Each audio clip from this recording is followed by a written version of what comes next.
من يهده الله فلا مضل له ومن يضلل فلا هادي له ونشهد أن لا إله إلا الله وحده لا شريك له ونشهد أن سيدنا ومولانا وملجانا ومأوانا سيدنا وحبيبنا وحبيب ربنا محمدا عبده ورسوله صلى الله تعالى عليه وعلى آله وأصحابه وبارك وسلم. أما بعد فأعوذ بالله من الشيطان الرجيم. بسم الله الرحمن الرحيم. إنا نحن نزلنا الذكر وإنا له لحافظون.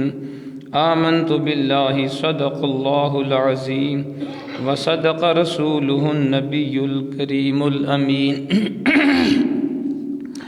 ونحن على ذلك لمن الشاهدين والشاكرين والحمد لله رب العالمين. إن الله وملائكته يصلون على النبي يا أيها الذين آمنوا صلوا عليه وسلموا تسليما. درود پاک. اللهم صل على سيدنا محمد وعلى آل سيدنا محمد وأصحاب سيدنا محمد وبارك وسلم عليه.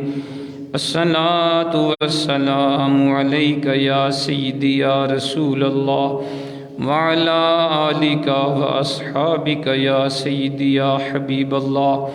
الصلاة والسلام عليك يا سيدي يا رحمة للعالمين وعلى آلك وأصحابك يا سيدي يا شفيع المذنبين والحمد لله رب العالمين.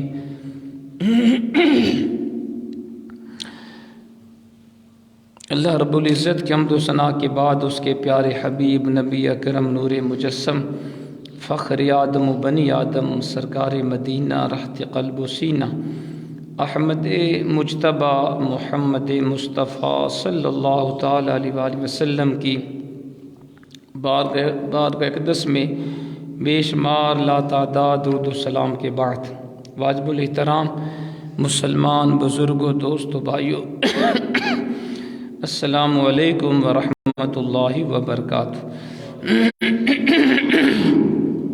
حضرات محترم، آج رجب کی 3 تاریخ ہے اور یہ حرمت والے مہینوں میں سے ایک مہینہ ہے. 4 مہینے ایسے ہیں جن میں کسی قسم کا جھگڑا لڑائی جھگڑا یہ منع ہے. زمانہ جاہلیت میں بھی یہ حرمت والے مہینے تھے اور آج بھی ان کی حرمت اسلام نے اسی طرح برقرار رکھی ہوئی ہے. ان میں 3 مہینے اکٹھے ہیں، ذوالقعدہ، ذوالحج، محرم، اور چوتھا مہینہ رجب کا ہے.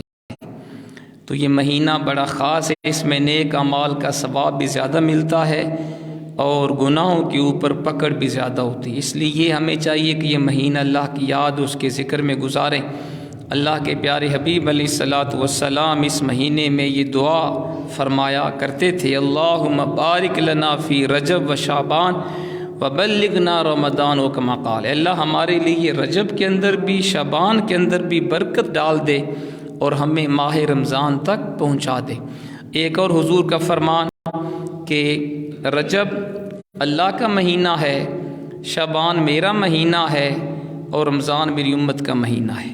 تو اس لیے بڑا خاص مہینہ ہے. اللہ تعالیٰ اس ماہ مقدس کی برکات امت مسلمہ کو بالخصوص عطا فرمائے. ذات محترم، دشمنان اسلام کی ہمیشہ سے یہ سازش اور کوشش رہی ہے کہ اسلام کو اور قرآن کو اور صحاب قرآن کو بدنام کرو، ان کے اوپر اعتراضات کرو، تیروں کی تان و تشنی کی بارش کرو تاکہ لوگ اسلام سے بھی دور ہوتے رہیں، قرآن سے بھی دور ہوتے رہیں اور صحاب قرآن سے بھی دور ہو جائیں. حضور کے زمانے سے لے کر آج تک خاص طور پہ یہودی عیسائی یہ اسلام کو انہوں نے بڑے نقصانات دیے. حضور کے زمانے ظاہری حیات طیبہ کے اندر بھی ہجرت کے بعد یہود کے 3 قبیلے تھے، بنو قریظہ، بنو قینقاع، بنو نذیر۔ انہوں نے ہر نازک موقع پہ اسلام کو تکلیفیں دی، نقصان پہنچایا، اور آج تک یہ اسلام کے خلاف ہیں، یہودی اور عیسائی۔ اور یہ گاہے بگاہے مسلمانوں کے ایمان کو چیک کرتے ہیں، کبھی حضور کے خلاف گستاخانہ خاکے چھاپ کر، کبھی قرآن پاک کے اوراق کو جلا کر، کبھی اسلام کو بدنام کر کے، تاکہ ہم دیکھیں کہ مسلمان زندہ ہیں کہ نہیں، غیرت ایمان ابھی ہے یا نہیں ہے۔ مطلب وہی ہے کہ لوگوں کو اسلام، قرآن اور صاحب قرآن سے دور کیا جائے۔ اور آپ کے علم میں ہوگا، social media, print media, electronic media ہمیں بتا رہا ہے کہ چند دن پہلے سویڈش کے اندر ترکی کے سفارت خانے کے سامنے چند بدبختوں نے مظاہرہ کرتے ہوئے قرآن پاک کا نسخہ جلا دیا، اور اس کے اوپر پوری امت مسلمہ سراپا احتجاج بنی ہوئی ہے۔ تو اس لیے میں نے مناسب سمجھا کہ آج کے جمعے ہم قرآن پاک کی بے حرمتی اور ہماری ذمہ داریاں کیا ہیں، قرآن کا تحفظ کتنا ضروری ہے، اور قرآن کی بے ادبی کرنا کتنا بڑا جرم ہے، اور ہماری ذمہ داریاں کیا ہیں، یہ موضوع ہے۔ اللہ کریم کی بارگاہ میں دعائے وہ حق بات کہنے کی توفیق عطا فرمائے، اور سننے اور سنانے کے بعد ہم سب کو عمل کرنے کی توفیق عطا فرمائے۔ سب سے پہلے عظمت قرآن کے بارے میں قرآن پاک کی چند آیات بینات ملاحظہ فرمائیں کہ قرآن اللہ کی کتنی عظیم کتاب ہے، اس کی کتنی شان ہے۔ اللہ کریم نے قرآن پاک میں فرمایا وَإِنْ أَحَدٌ، یعنی قرآن پاک اللہ کا کلام ہے، قرآن اللہ کا کلام ہے، یہ کسی انسان کا بنایا ہوا کلام نہیں ہے۔ قرآن پاک خود وضاحت فرما رہا ہے، سورۃ توبہ آیت نمبر 6 میں وَإِنْ أَحَدٌ مِّنَ الْمُشْرِكِينَ اسْتَجَارَكَ فَأَجِرْهُ حَتَّى يَسْمَعَ كَلَامَ اللَّهِ، فرمایا پیارے حبیب، اگر مشرکین میں سے کوئی مشرک آپ کے پاس آ کے پناہ طلب کرے، اسے پناہ دے دیں تاکہ وہ اللہ کا کلام سنے۔ اگر کوئی مشرک آپ کے پاس آئے اور پناہ لے کہ مجھے پناہ دو، میں تمہارے پاس چند ایام گزارنا چاہتا ہوں، پناہ دو، تاکہ وہ مسلمانوں کو قرآن پڑھتا ہوئے سنے، نمازوں میں قرآن پڑھتے ہوئے سنے، تلاوت قرآن کرتے ہوئے سنے۔ ممکن ہے کہ اس کے دل کو اللہ پھیر دے اور وہ ہدایت کے اوپر آ جائے۔ تو پتہ چلا قرآن پاک اللہ کا کلام ہے، کسی انسان کا بنایا ہوا جن یا بشر کا کلام نہیں ہے۔ قرآن پاک اللہ تعالیٰ کی عظیم نعمت ہے جی، اللہ کی بہت بڑی نعمت ہے قرآن پاک۔ اللہ کریم نے خود قرآن میں فرمایا، سورہ بقرہ آیت نمبر 231 میں وَاذْكُرُوا نِعْمَةَ اللَّهِ عَلَيْكُمْ وَمَا أَنزَلَ عَلَيْكُمْ مِنَ الْكِتَابِ وَالْحِكْمَةِ يَعِظُكُمْ بِهِ، اللہ کی نعمت یاد کرو جو تمہارے اوپر ہے، اللہ کی نعمت یاد کرو جو اللہ نے تمہارے اوپر کی، وہ قرآن کی صورت میں بھی ہے، صاحب قرآن کی صورت میں بھی ہے۔ وما انزل علیکم من الکتاب والحکمت یعظکم بہ، اللہ کی وہ نعمت یاد کرو جو اس نے تمہارے اوپر اتاری کتاب کی صورت میں، حکمت کی صورت میں، اور اللہ تمہیں اسی کتاب و حکمت کے ساتھ نصیحت فرماتا ہے۔ تو اسے پتہ چلا کہ قرآن بھی اللہ کی بہت بڑی نعمت ہے، اس کا بہت بڑا انعام ہے، اور صاحب قرآن بھی اللہ کی بہت بڑی نعمت ہے۔ قرآن پاک باعث برکت ہے جی، برکت والی کتاب مقدس ہے۔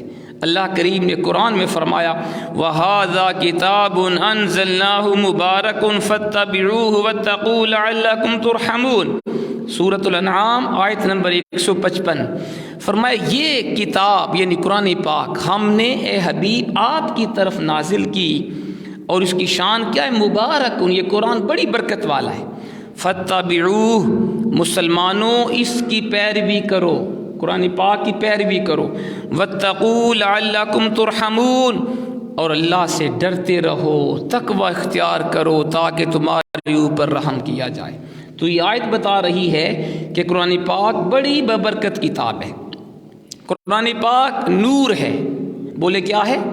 قرآن نور ہے، خود قرآن نے فرمایا یا ایھا الناس قد جاءکم برہان من ربکم وانزلنا الیکم نورا مبینا، سورۃ النساء آیت نمبر 174۔ اے لوگو تمہارے پاس تمہارے رب کی طرف سے واضح دلیل آ گئی اور تمہاری طرف ہم نے واضح نور نازل کیا۔ دلیل سے مراد اللہ کے پیارے حبیب کی ذات گرامی ہے، اور نور مبین سے مراد قرآن پاک ہے۔ تو اللہ کریم نے فرمایا اے لوگو تمہاری طرف تمہارے رب کی طرف سے تمہاری طرف ایک روشن دلیل آئی اور ہم نے تمہاری طرف روشن ایک واضح نور اتارا۔ قرآن پاک ہر تغیر و تبدل سے پاک ہے، یہ بھی قرآن کی شان ہے۔ قرآن کے علاوہ جتنی کتابیں آئیں، کوئی کتاب بھی اس وقت بھی آپ کو اصل شکل میں نہیں ملے گی، ٹیکسٹ بدل دیے گئے۔ تورات و انجیل زبور کوئی کتاب آپ اصل صورت میں نہیں پائیں گے اس وقت بھی، لیکن قرآن واحد کتاب ہے جو 1450 سال کے قریب عرصہ ہو گیا، آج بھی جوں کی توں پوری دنیا میں موجود ہے۔ ایک زبر زیر پیش کوئی بدل نہیں سکتا۔ وجہ کیا ہے؟ سابقہ کتابیں تبدیل کیوں ہوئیں؟ اس کی وجہ یہ ہے اللہ کریم نے کسی بھی کتاب کی حفاظت کا ذمہ نہیں اٹھایا تھا۔ جتنی کتابیں آئیں، تورات، انجیل، زبور، صحیفے، اللہ کریم نے کسی کتاب کے بارے اس کی حفاظت کا ذمہ نہیں لیا۔ کتابیں تو اس نے اتاریں لیکن حفاظت کا ذمہ نہیں لیا، اس لیے وہ کتابیں بدل دی گئیں، ٹیکسٹ چینج ہو گئے۔ لیکن قرآن پاک وہ واحد کتاب ہے جو رب کریم نے اتاری بھی ہے اور اللہ نے اس کی حفاظت کا ذمہ بھی اٹھایا ہوا ہے۔ ارشاد ہوا انا نحن نزلنا الذکر وانا له لحافظون، سورۃ الحجر آیت نمبر 6 14واں پارہ ہے۔ فرمایا بے شک ہم نے اس قرآن پاک کو نازل کیا، ہم خود اس کے محافظ ہیں۔ یہ سویڈش والے، ہالینڈ والے، یہ امریکہ والے بدبخت جتنا مرضی قرآن کو جلاتے رہیں، جتنی مرضیاں گستاخیاں کرتے رہیں، قرآن کبھی ضائع نہیں ہو سکتا، قرآن کو کبھی بدلا نہیں جا سکتا، قرآن پاک کو کبھی ختم نہیں کیا جا سکتا۔ ان ظالموں کو خبر نہیں ہے کہ تم نے قرآن کے اوراق کو تو جلایا ہے، لیکن ان لاکھوں حفاظ قرآن کے سینوں سے قرآن کیسے نکالو گے؟ یہاں تو 10 12 سال کا بچہ بھی پورے قرآن پاک کا حافظ ہے۔ ابھی اگلے دن میں نے ایک پوسٹ دیکھی، ایک چھوٹا سا بچہ ہے، میں کہا 10 12 سال کا ہوگا، اس نے 9 ماہ میں پورا قرآن پاک حفظ کر لیا۔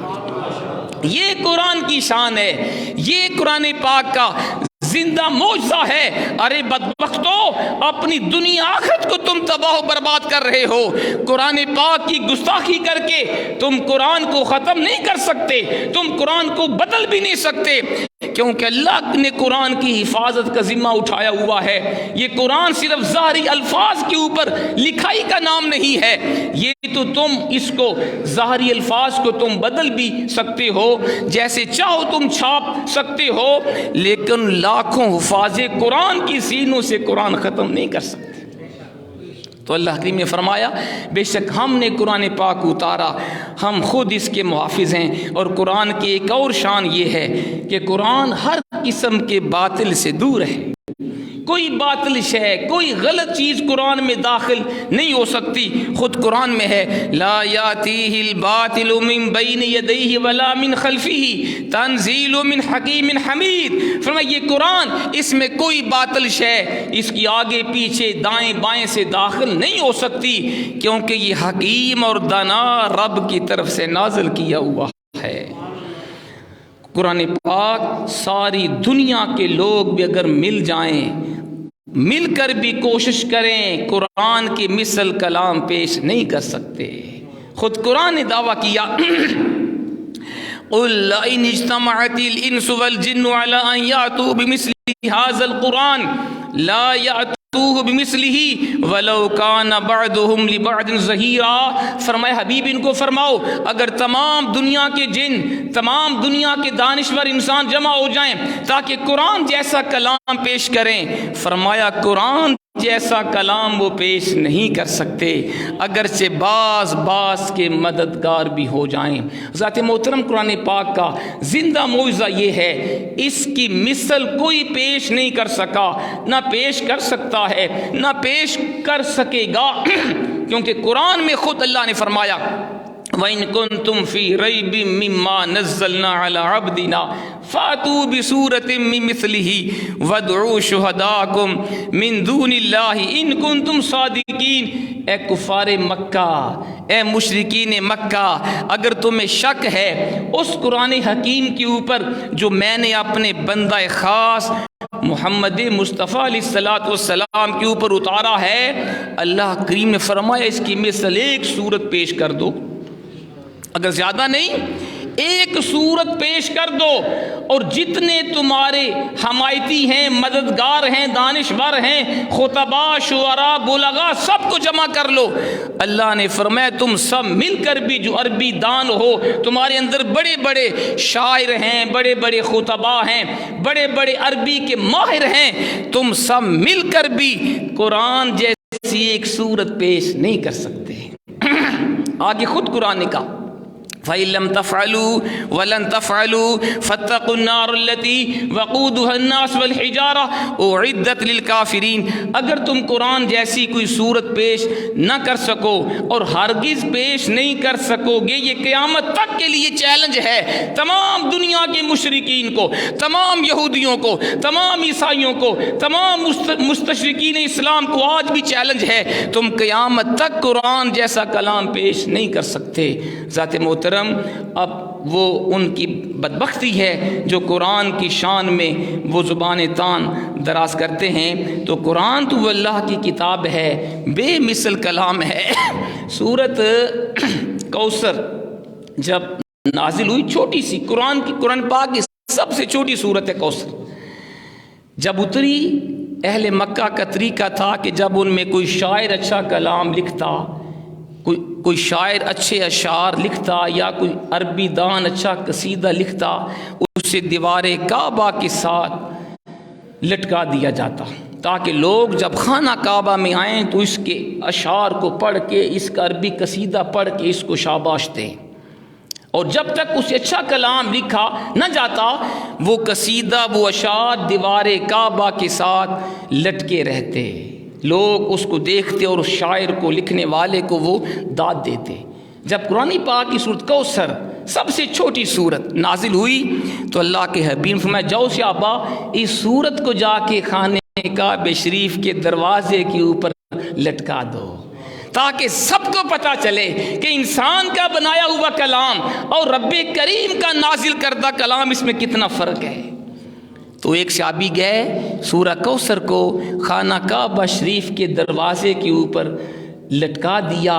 اب جب صبح اہل مکہ، اہل حرم، کفار و مشرکین مکہ میں وہ حرم شریف میں آتے، وہ سب سے پہلے دیوار کعبہ کو دیکھتے کہ آج کسی کا اچھا کلام تو نہیں ہے، تو جو بھی وہ پڑھتا سورت کوثر وہ انگشت بدنداں رہ جاتا، وہ حیران رہ جاتا یہ کلام کس کا ہے، اتنا پیارا کلام آج تک نہ دیکھا نہ سنا۔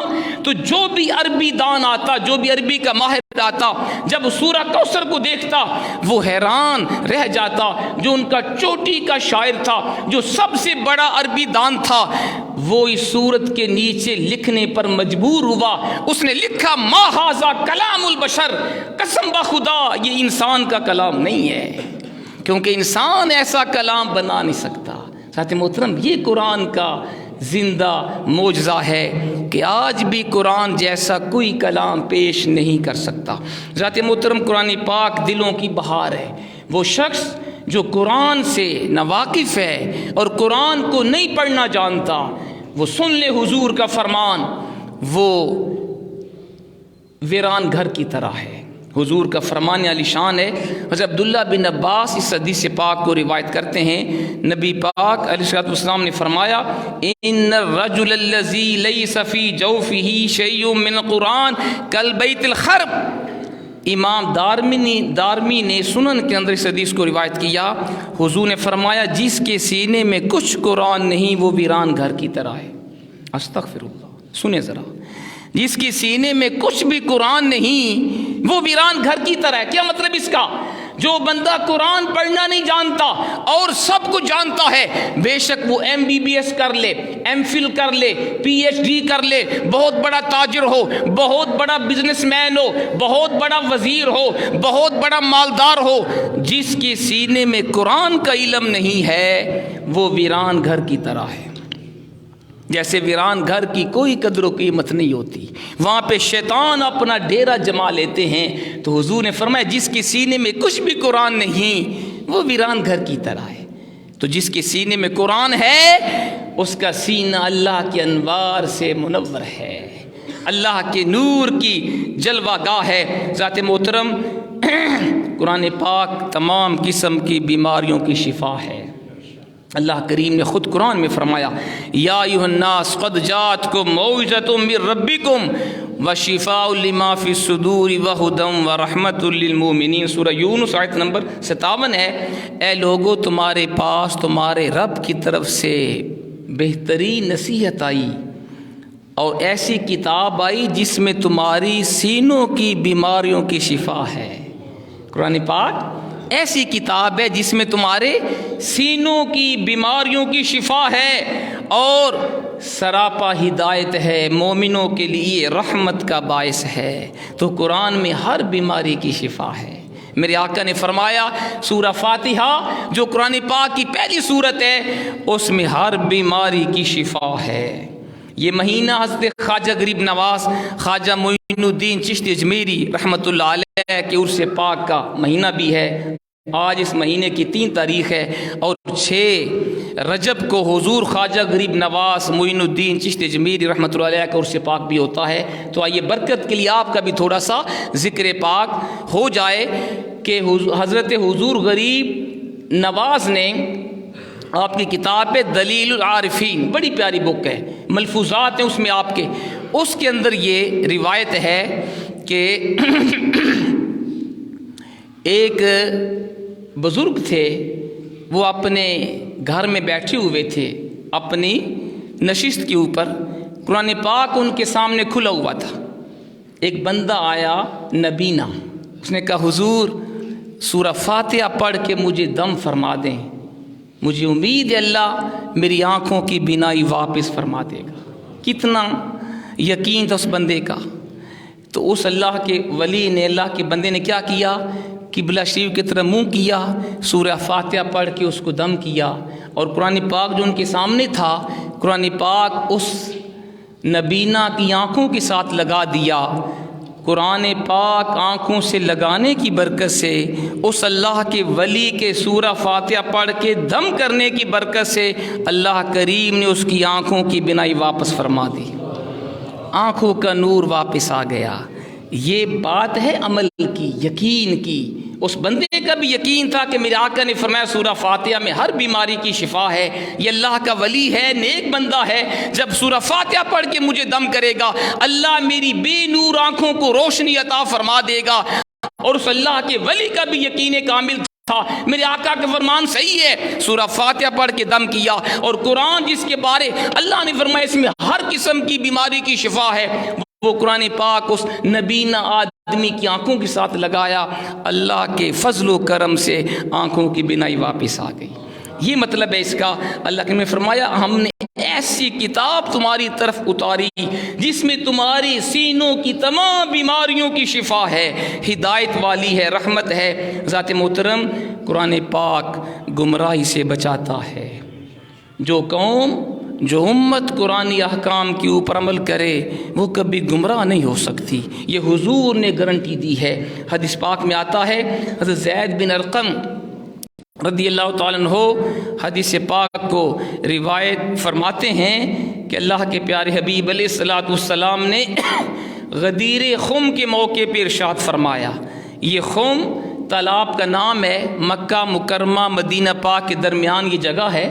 تو اللہ کے پیارے حبیب وہاں تشریف لائے اور آپ نے وہاں پہ ارشاد فرمایا، اس میں چند ایک جملے یہ بھی ہیں، حضور نے پہلے اللہ کی حمد و ثنا بیان کی اور پھر آپ نے صحابہ کرام کو فرمایا انا تارکم فیکم ثقلین، اولہما کتاب اللہ فیہ الہدی والنور فخذوا بکتاب اللہ واستمسکوا بہ۔ آپ نے فرمایا صحابہ میں تمہارے اندر دو چیزیں چھوڑ کے جا رہا ہوں میں، یعنی یہ حضور کا جو آخری ہے نا خطبہ حجۃ الوداع، اس کے بعد کی یہ بات ہے، تو یہ حضور نے گویا الوداع ہی آپ کا خطاب تھا۔ صحابہ میں تمہارے اندر دو چیزیں چھوڑ کے جا رہا ہوں، فرمایا پہلی چیز کتاب اللہ، اللہ کی کتاب قرآن پاک ہے، فیہ الہدی، ایسا قرآن جس میں ہدایت ہے، والنور، روشنی ہے، فخذوا بکتاب اللہ، اللہ کی کتاب کو مضبوطی سے پکڑ لو، واستمسکوا بہ، اس کے ساتھ مضبوطی سے جڑ جاؤ، فحث علی کتاب اللہ ورغب فی، راوی کہتے ہیں اللہ کے حبیب نے قرآن پاک کی طرف ہمیں شوق دلایا اور رغبت دلائی کہ قرآن کو پڑھنا، قرآن کو سمجھنا، قرآن کے اوپر عمل کرنا۔ پھر حضور نے فرمایا ثم قال واہل بیتی اذکرکم اللہ فی اہل بیتی، حضور نے 3 دفعہ یہ جملہ ارشاد فرمایا، اے لوگوں میں تمہیں اللہ کی اپنی اہل بیت کے بارے میں رب سے ڈراتا ہوں، تمہیں اپنی اہل بیت کے بارے میں اللہ سے ڈراتا ہوں، اپنی اہل بیت کے بارے تمہیں اللہ کی نصیحت کرتا ہوں، میری اہل بیت سے اچھا سلوک کرنا۔ تو اس سے پتہ چلا حضور نے 2 چیزیں اپنی وصال سے پہلے، حضور 2 چیزیں ہمیں دے کر گئے، ایک اللہ کی کتاب قرآن پاک ہے، دوسری حضور کی اہل بیت ہے۔ اس سے پتہ چلا کہ حضور نے فرمایا جب تک تم، اور دوسری جو حدیث ہے اس کے اندر ہے کہ لن تضلوا بعدی، جب تک تم قرآن پاک کو تھام کے رکھو گے اور جب تک تمہارے ہاتھوں میں میری اہل بیت کا دامن رہے گا تم میرے بعد کبھی گمراہ نہیں ہو سکتے۔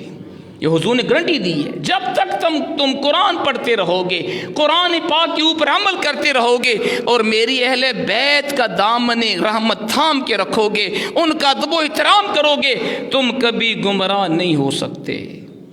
ذات محترم، قرآن پاک یہ قوموں کے عروج کا ذریعہ بھی ہے اور قوموں کے زوال کا ذریعہ بھی ہے۔ جو قومیں قرآن کو پڑھتی ہیں، قرآن کو سمجھتی ہیں، قرآن کے اوپر عمل کرتی ہیں، وہ 4 دانگی عالم میں حکمرانی کرتی ہیں، عزت و عظمت ان کے قدم چومتی ہے، اور جو قومیں قرآن پاک کو نہیں پڑھتی، قرآن کو نہیں سمجھتی، قرآن کے اوپر عمل نہیں کرتی، وہ ذلیل و خوار ہو جاتی ہیں۔ سنیے گا حدیث پاک، حضرت سیدنا عمر رضی اللہ تعالیٰ عنہ، عمر فاروق رضی اللہ تعالیٰ عنہ کا ارشاد ہے، آپ نے روایت کی، اللہ کے حبیب نے فرمایا ان اللہ یرفع بہذا الکتاب اقواما ویضع بہ آخرین۔ امام مسلم صحیح مسلم کے اندر جو سیاستہ کی بخاری کی بعد دوسری کتاب ہے، اس حدیث پاک کو روایت فرماتے ہیں، حضور نے فرمایا بے شک اللہ اس کتاب یعنی اس قرآن کے ذریعے اقوام کو درجات کو بلند کرتا ہے، اقوام کو، امتوں کو عروج عطا فرماتا ہے، اور اللہ اسی قرآن کے ذریعے دوسروں کو ذلیل و خوار فرما دیتا ہے۔ مطلب اس کا یہ ہے جو قوم قرآن پاک کو پڑھتی ہے، قرآن کو سمجھتی ہے، قرآن کے اوپر عمل کرتی ہے، وہ عزت عظمت حاصل کرتی ہے، اور جو قرآن کو چھوڑ دیتی ہے وہ ذلیل و خوار ہو جاتی ہے۔ ذات محترم، قرآن کی حفاظت کے بارے میں نے آپ کو پہلے بھی بتایا، اللہ کریم نے خود قرآن کی حفاظت کی ہے، اس لیے کوئی قرآن کو بدل نہیں سکتا، کوئی قرآن کو ختم نہیں کر سکتا۔ یہ جتنے مرضی دشمنان اسلام قرآن پاک کی توہین کرتے رہیں، قرآن کو جلاتے رہیں، قرآن پاک کے بارے زبان تان دراز کرتے رہیں، یہ صرف امت مسلمہ کی غیرت کو للکارتے ہیں اور چیک کرتے ہیں ابھی مسلمان زندہ ہیں یا ان کی روح مردہ ہو گئی ہے۔ یہ جو ابھی پہلے بلکہ یہ سن لیں کہ حفاظت قرآن کے حوالے سے حکمرانوں کی ذمہ داریاں کیا ہیں۔ آپ نے جو دیکھا، میڈیا نے آپ کو بتایا نا کہ چند دن پہلے سویڈش کے اندر جو قرآن پاک کو جلایا گیا، اور جن بدبختوں نے ترکی کے سفارت خانے کے سامنے، اور یہ سویڈش کون سا ملک ہے؟ شمالی یورپ کا چھوٹا سا ملک ہے، اس کے اندر ترکی کے سفارت خانے کے سامنے چند بدبختوں نے مظاہرہ کرتے ہوئے قرآن پاک کا نسخہ جلا دیا، اور ابھی تک سویڈش حکومت نے ان کے خلاف کوئی ایکشن نہیں لیا۔ ہماری غیرت کو چیلنج ہے بہت بڑا، ٹھیک ہے جی۔ تو اس وقت صورتحال کیا ہے؟ اور یہ تو ہے، یہ کوئی نیا واقعہ نہیں، کئی دفعہ ہوا۔ امریکہ کی جیلوں کے اندر گوانتانامو بے جو ان کی جیل ہے، اس طرح کی جیلوں میں کئی دفعہ ہوا جہاں مسلمان قیدی بھی ہیں، اور اسی جیل میں ہماری پاکستان کی ایک بڑی اچھی پڑھی لکھی خاتون ڈاکٹر عافیہ صدیقی بھی ہے، بیچاری پتہ نہیں کتنے سالوں سے بے قصور جیل کے اندر ہے، اور کئی دفعہ اس کو بھی کہا گیا کہ قرآن ہم نیچے رکھتے ہیں، اس کے اوپر گزر جا تمہیں چھوڑ دیں گے۔ لیکن سلام ہے اس قوم کی بیٹی ڈاکٹر عافیہ صدیقی کو، اس نے کہا زندگی جا سکتی ہے، موت تو آنی ہے، اللہ کے قرآن کی بے ادبی نہیں کر سکتی۔ یہ ایمان ہے۔ اور اسی جیل کے اندر ایسے واقعات بھی ہوئے، امریکی فوجیوں نے، بدبختوں نے مسلمانوں کے سامنے قرآن پاک کے اوراق کو نیچے بچھایا، اس کے اوپر ڈانس کیا۔ اور یہ ایسے واقعات بھی ہیں، آن دی ریکارڈ یہ واقعات ہیں، بدبختوں نے، عیسائیوں نے، یہودیوں نے قرآن پاک کو ٹوائلٹ کے اندر بہا دیا، واش روم کے اندر بہا دیا، اور اسی قرآن کو ٹشو پیپر کے طور پہ استعمال کیا۔ ہماری غیرت کہاں سو گئی؟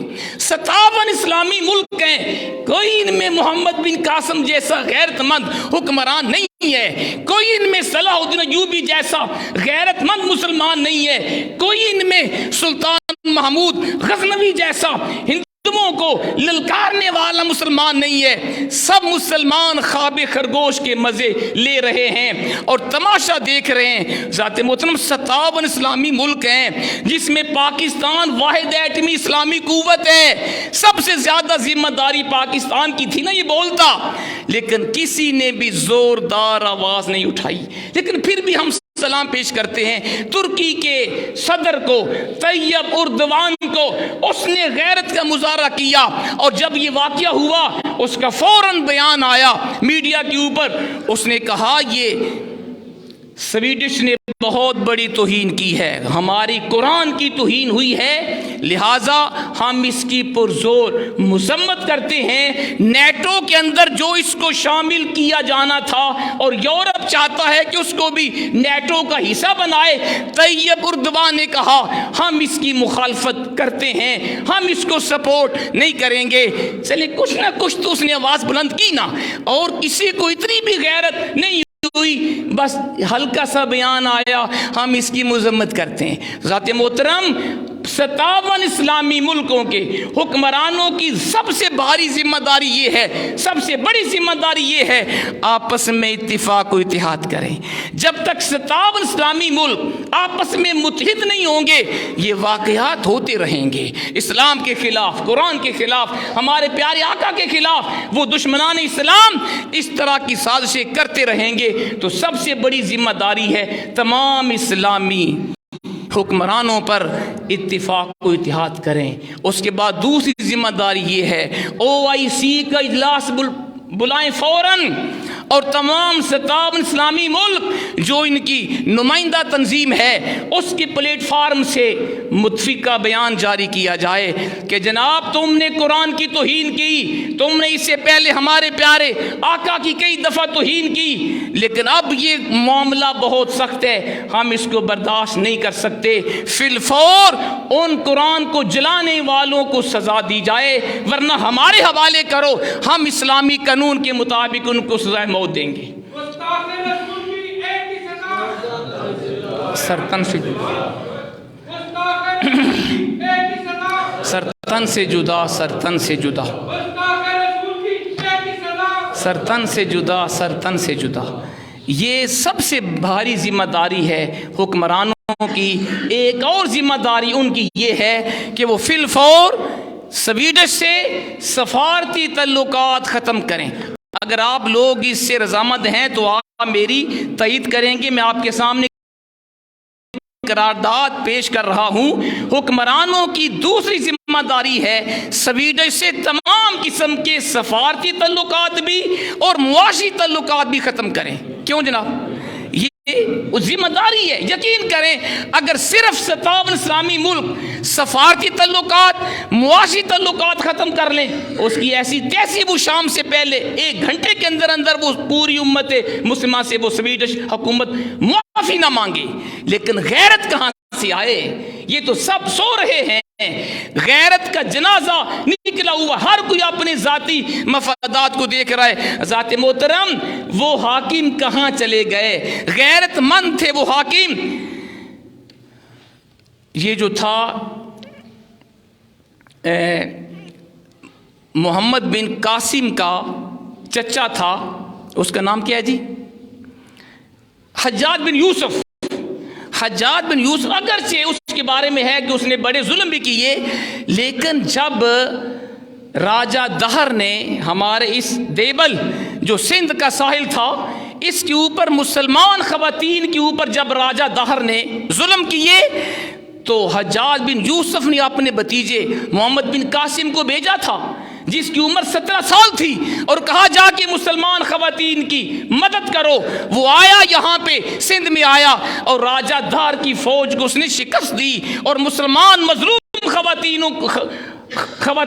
کو اور بچوں کو باحفاظت عراق میں لے کر گیا تھا. اسے کہتے ہیں اسلامی غیرت. آج ڈاکٹر عافیہ صدیقی جیسی کئی مسلمان خواتین ہیں جو محمد بن قاسم صلاح الدین ایوبی کا انتظار کر رہی ہیں, لیکن وہ نہیں جانتی کہ اب اسلامی ممالک کے جو حاکم ہیں وہ امن والے ہیں. وہ کہتے ہیں جہاد ہمارے اوپر فرض نہیں ہے. وہ حاکم کہاں چلے گئے؟ معتصم باللہ عباسی خلیفہ تھا اس کے دور میں. اموریہ ایک شہر کا نام ہے, وہاں پہ ایک عیسائی نے ایک مسلمان خاتون کو تھپڑ مارا تھا, ظلم کیا تھا, اسے کنویں کے اندر قید کر دیا تھا. اور یہ تاریخی واقعہ میں آپ کو سنا رہا ہوں. یہ 1178 کا واقعہ ہے. آج سے تک 1178 عیسوی کا واقعہ, 900 سال پہلے کا واقعہ ہے. پھر کیا ہوا؟ اس مسلمان ایک خاتون تھی مسلمان جس کے اوپر ظلم ہوا, اس نے وہاں سے پکارا, واہ معتصمہ, معتصم تم کہاں ہو؟ تمہاری بہن کنویں کے اندر قید ہے, اس کے اوپر ظلم کیا جا رہا ہے. تو جب یہ خبر, اس نے کہا جاؤ بلاؤ جا کے معتصم کو بلا کے لاؤ. جب یہ خبر پہنچی معتصم کے پاس, تاریخی واقعہ ہے, معتصم باپ سے تھا غیرت مند, اس کے ہاتھ میں شربت کا گلاس تھا, وہ شربت پینے والا تھا. جب اس نے سنا کہ میری بہن کے اوپر اموریہ شہر کے اندر عیسائی نے ظلم کیا ہے, کنویں کے اندر قید کیا ہوا ہے, اس نے گلاس واپس رکھ دیا. کہا خدا کی قسم اس وقت تک نہ شربت پیوں گا, نہ کھانا کھاؤں گا, نہ آرام کروں گا جب تک اپنی مسلمان بہن کا بدلہ نہیں لوں گا. یہ ہوتی ہے غیرت اسلامی. اس نے فوج تیار کی, 4000 فوجی تیار کیے, ابلک گھوڑے بہت قیمتی تھے ان کے اوپر سوار کیا. سخت سردی میں اس نے اموریہ کا محاصرہ کیا اور سخت جنگ ہوئی, اور 90,000 وہاں کی عیسائیوں کو اس نے واصلے بجہنم کیا. 90,000 کو مارا, اور پھر اس کو اللہ نے فتح عطا کی. پھر اس کنویں کے اوپر پہنچا, جس کنویں کے اندر مسلمان خاتون قید تھی, اسے باہر نکالا گیا. کہا بہن تم نے اپنے بھائی معتصم کو پکارا تھا, وہ تمہاری مدد کو آ گیا ہے. اس نے خدا کا شکر. یہ ہماری تاریخ ہے. صلاح الدین ایوبی کے دور میں جب صلیبیوں نے فلسطین کے اوپر حملہ کیا اور اسے چھین لیا تھا, صلاح الدین ایوبی نے قسم کھائی تھی اس وقت تک نہ آرام کروں گا, نہ بستر پہ سوموں گا, نہ چین سے بیٹھوں گا جب تک مسلمانوں کا قبلہ اول عیسائیوں سے واپس نہیں لوں گا. یہ واقعہ بھی 1192 عیسوی کا ہے, زیادہ دور نہیں ہے, آج سے تقریباً 900 سال پہلے کا واقعہ ہے. صلاح الدین ایوبی نے عیسائیوں کے ساتھ ٹکر لی اور فلسطین یروشلم کو آزاد کر کے چین کا سانس لیا. یہ ہماری تاریخ تھے، آج وہ حکمران کہاں چلے گئے؟ آج سب ڈرپوک ہیں، کوئی بولنے والا نہیں۔ وجہ یہ ہے کہ سارے یورپ کے مقروض ہیں، تمام ان کے پیسوں ڈالروں کے اوپر پلتے ہیں، اور سب کو پتا ہے ہم ان کے مقروض ہیں، اور مقروض کبھی قرض دینے والے کی آنکھوں میں آنکھیں ڈال کے بات نہیں کر سکتا۔ ساتھ محترم، ہماری ذمہ داری کیا ہے؟ ہمارا وقت ہو گیا، جلدی سے سن لیں۔ امت مسلمہ ہماری ایز اے عوام ذمہ داری کیا ہے؟ سب سے بڑی ذمہ داری یہ ہے ہماری کہ ہم قرآن پاک کو پڑھیں، ہم قرآن کو پڑھیں۔ ہم قرآن سے دور ہیں، قرآن کو پڑھیں نہیں، قرآن کو سمجھ کے پڑھیں، درست تلفظ کے ساتھ پڑھیں، یہ ضروری ہے، اور قرآن کو سمجھیں بھی، قرآن پاک پہ عمل بھی کریں۔ خدا کی قسم اگر ہم صحیح مسلمان ہو جائیں، کسی کی جرت نہ ہو وہ قرآن کی توہین کرے۔ اگر ہم حضور کے سچے غلام بن جائیں، کسی کافر عیسائی یہودی کی جرت نہ ہو وہ ہمارے آقا کی گستاخی کرے، لیکن کیا کرے، ہم خود قرآن سے دور ہیں۔ اگر میں آپ سے پوچھوں کتنے مسلمان ہیں جو روزانہ صبح کا آغاز تلاوت قرآن سے کرتے ہیں؟ ہر کوئی اپنے سے سوال کر لے۔ کتنے مسلمان ہیں جن کو قرآن صحیح پڑھنا آتا ہے؟ کتنے مسلمان ہیں جو قرآن کو ترجمہ تفسیر سے پڑھتے ہیں؟ ہمارے ہاں درس قرآن کا سلسلہ شروع ہے فجر کے بعد، کتنے لوگ ہیں جو اس میں بیٹھتے ہیں؟ اللہ کے کرم سے روزانہ عصر کے بعد ہمارا حلقہ قرآن یہاں پہ جاری ہے، جس میں ہم درست تلفظ کے ساتھ قرآن پاک پڑھاتے ہیں۔ کتنے لوگ ہیں جو اس میں بیٹھتے ہیں؟ جب ہم قرآن نہیں پڑھیں گے، ہم قرآن کو سمجھیں گے نہیں، ہم قرآن پہ عمل نہیں کریں گے، پھر اس طرح کی گستاخیاں ہوتی رہیں گی۔ ہماری ایک اور ذمہ داری یہ ہے کہ ہم پرامن احتجاج کریں۔ چلیں ہمارے پاس طاقت نہیں ہے، حکومت نہیں ہے، اللہ نے ہمیں زبان تو دی ہے نا، سب کی ذمہ داری ہے پرامن احتجاج کریں۔ اور ایک اور بات بڑی اہم، معاشی ان کی مصنوعات کا بائیکاٹ کریں۔ سویڈش ہو، جتنے ہالینڈ ہو، ناروے، فرانس، جس نے ہمارے آقا کی شان میں گستاخی کی اور قرآن کی گستاخی کی، ایز اے مسلم ہمارا فرض ہے ہم جب کوئی چیز خریدیں دکاندار سے کہیں ہمیں کسی فارن کنٹری کی چیز نہ دو، ہمیں اپنے ملک پاکستان کی شے دو۔ اگرچہ اس کا معیار اچھا نہیں، ہم ان گستاخوں کی چیزیں استعمال نہیں کریں گے جو ہمارے آقا کے بھی گستاخ ہیں، قرآن کے بھی گستاخ ہیں۔ یقین جانیے اگر ہم اتنا کام بھی کر لیں کہ تمام فارن مصنوعات کا بائیکاٹ کریں، کوئی وجہ ہی نہیں وہ معافی نہ مانگے، وہ کبھی ایسی گستاخی کا سوچ بھی نہیں سکتے، کیونکہ پیسہ ان کو سب سے زیادہ عزیز ہے، لیکن ہمارے اندر اتنا شعور نہیں ہے۔ بس آخری بات، ہماری ایک اور ذمہ داری یہ ہے ہم پرامن احتجاج کریں، اپنی آواز باہر پہنچائیں، میڈیا تک اپنی آواز بلند کریں، ہم ان ظالموں کو بتائیں ہم بھوکے رہ سکتے ہیں، ہمیں کئی مسائل کا شکار ہے۔ آج آپ دیکھ رہے ہیں نا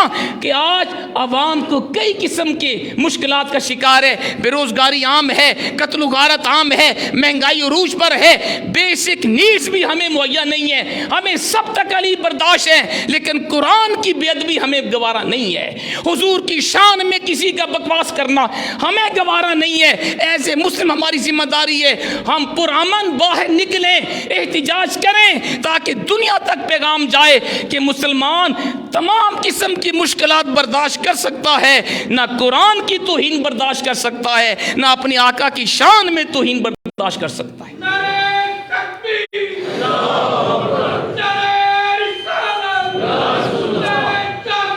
حق جاری ہے۔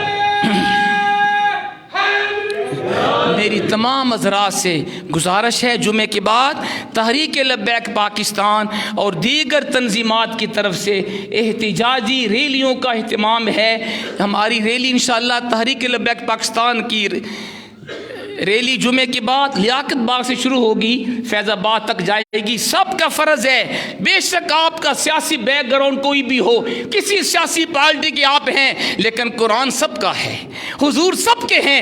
ہمارا فرض ہے جو بھی تنظیم باہر نکلے پرامن احتجاج کرے، ہم اس کا حصہ بنیں، ہم اس کی آواز میں آواز ملائیں اور دنیا کو پیغام جائے ہم سب تکالیف برداشت کر سکتے ہیں۔ نہ قرآن کی توہین ہمیں گوارا ہے، نہ اپنے آقا کی شان میں ہمیں توہین گوارا ہے۔ تو کیا میں امید کروں آپ تمام حضرات جمعے کے بعد انشاءاللہ تحریک لبیک پاکستان کی قرآن تحفظ مارچ کے اندر شریک ہوں گے.